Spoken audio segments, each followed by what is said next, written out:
Quality और consistent performance के लिए सिर्फ सिल्वर पंप्स एंड मोटर्स, नाम याद रखना। રાજ્યમાં ઇકો સેન્સિટિવ ઝોન કેન્દ્ર સરકાર દ્વારા લાગુ કરવામાં આવ્યો ને ત્યારબાદ ગઈકાલે ભાજપના 3 ધારાસભ્યો છે તેમણે વનમંત્રી મુરુભાઈ બેરા સાથે મુલાકાત કરી હતી. મુરુભાઈ ગઈકાલે ભાજપના 3 ધારાસભ્યો છે તે પણ કેટલીક પોતાની રજૂઆતો ઇકો સેન્સિટિવ ઝોન મુદ્દે લઈને આવ્યા હતા. શું એમની દલીલો હતી ને કઈ પ્રકારનું કામગીરી તેમના રજૂઆતો ઉપર કરવામાં આવી રહી છે? ઇકો સેન્સિટિવ ઝોન જે ગીર અભયારણ્ય મિત્યાળા અભયારણ્યમાં જાહેરનામું ભારત સરકાર દ્વારા બહાર પાડવામાં આવ્યું છે એ આમ તો 2016થી ઇકો સેન્સિટિવ ઝોન આ વિસ્તારમાં 10 કિલોમીટરમાં લાગુ જ છે. બાકીના બધા અભયારણ્યો કે રાષ્ટ્રીય ઉદ્યાન છે ત્યાં એનો આખરી જે કાર્યવાહી છે એ પૂરી થઈ ગઈ હતી અને ત્યાં બધી જગ્યાએ આ એક ગીર અને મિત્યાળા અભયારણ્ય છે એ બાકી હતું. ગઈકાલે જે ધારાસભ્યશ્રીઓ આવ્યા એને જે અંગ્રેજીમાં જે જાહેરનામું ભારત સરકારનું છે એની બધી જોગવાઈઓ અને અમારા અધિકારીઓ સાથે મેં મિટિંગ કરાવી. સ્થાનિક આપણા પીસીસીએફ વાઇલ્ડ લાઈફ જે નિત્યાનંદ છે, અલગ એના સ્થાનિક ડીસીએફ છે, બધાને બોલાવી અને અમે ખૂબ ચર્ચાઓ કરી અને એમાં કોઈ પણ જગ્યાએ કોઈ ખેડૂતોને કોઈ તકલીફ થાય કે કોઈ ગામને તકલીફ થાય એવું કોઈ આમાં જે એના જોગવાઈ નિયમો છે એમાં છે નહીં. એ વાતની જાણકારી એને આપવામાં આવી. અત્યારે પહેલાં જ્યારે જાહેરનામું પ્રસિદ્ધ થયું હતું ત્યારે 300 જેટલા ગામો હતા. હવે એમાં ગામો ઘટે છે, 191 જેટલા ગામ આવે છે. એમાં બધા 10-12 ગામ તો એવા છે કે એમાં અમુક વિસ્તારી ગામનો આવતો હોય છે. ગામતળને લાગુ પડે ત્યાં સુધી એની રજૂઆત બીજી ગામતળની હતી કે ગામતળમાં કોઈ પ્રવૃત્તિ કરે તો એને કંઈ પરમિશન લેવી પડે કે નહીં, ભવિષ્યમાં ગામતળ વધારવું હોય તો. અત્યારે જે ગામતળ છે એને ડબલ ગામતળની જગ્યા રાખી અને એમાં કોઈ પણ જાતની પરમિશન એને લેવી ન પડે એ પ્રકારની બધી જોગવાઈઓની અમારા અધિકારીઓએ એને સમજણ આપી. અને ખાસ જે પ્રતિબંધ છે એ મોટા ઉદ્યોગો માટે છે ત્યાં. અને ઇકો સેન્સિટિવ ઝોનથી સ્થાનિક જે જંગલની હદ છે એ તો છે જ, પણ જંગલની હદથી નજીકના વિસ્તારોમાં ત્યાં આ અમુક પ્રકારની દાખલા તરીકે કેમિકલ ઉદ્યોગ ના આવે, એડાજ કોઈ ભારે ઉદ્યોગ ના આવે, કોઈ અન્ય પ્રવૃત્તિઓ ખનનની ખાણકારીની પ્રવૃત્તિ ન થાય, તો એ બધી પ્રતિબંધો છે. હોટલ રિસોર્ટ માટે પણ પરમિશન લઈ અમુક પ્રકારના જે કામો છે એ પરમિશન લઈને પણ એમાં થઈ શકે.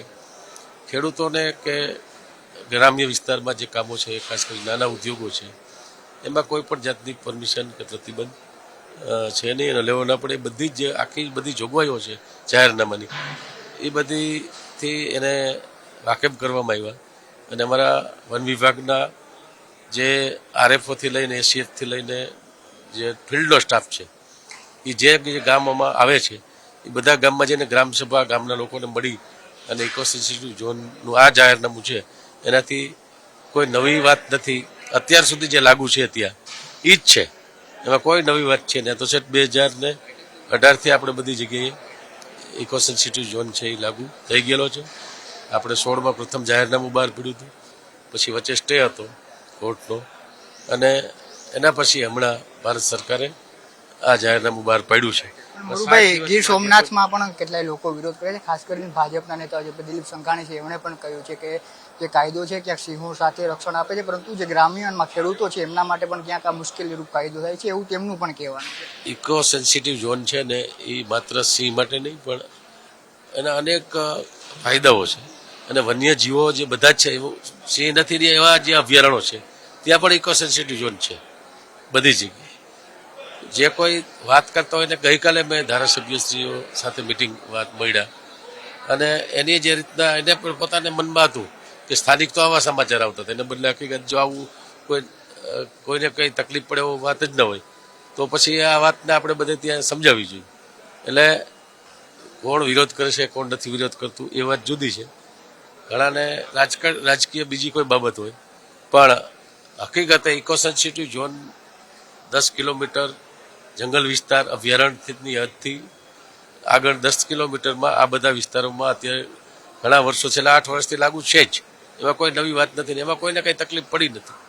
એવી જ રીતે આ જાહેરનામું થાય એટલે તકલીફને બદલે રાહત થશે. જ્યારે આ જાહેરનામું બહાર પડ્યું ત્યારે ઘણા બધા લોકો આવીને તો અમને આ ખૂબ સારું કામ થયું કે જેના કારણે અમારે ઘણા બધા જે દૂરના ગામ હતા, ખાસ કરીને અમરેલી જિલ્લામાં રેતીનો પ્રશ્ન હતો શેત્રુંજી નદીમાંથી જે કોરિડોર છે સિંહનું, જે અભયારણ્ય નથી, તો એ વિસ્તારમાં પણ જે પ્રતિબંધો હતા એ વિસ્તારની જે જ્યારે પહેલાં શરૂઆતમાં જ દરખાસ્ત કરી ત્યારે જેની જે રજૂઆતો જે કરી હતી એ રજૂઆતો બધી એમાં ધ્યાનમાં લીધી છે.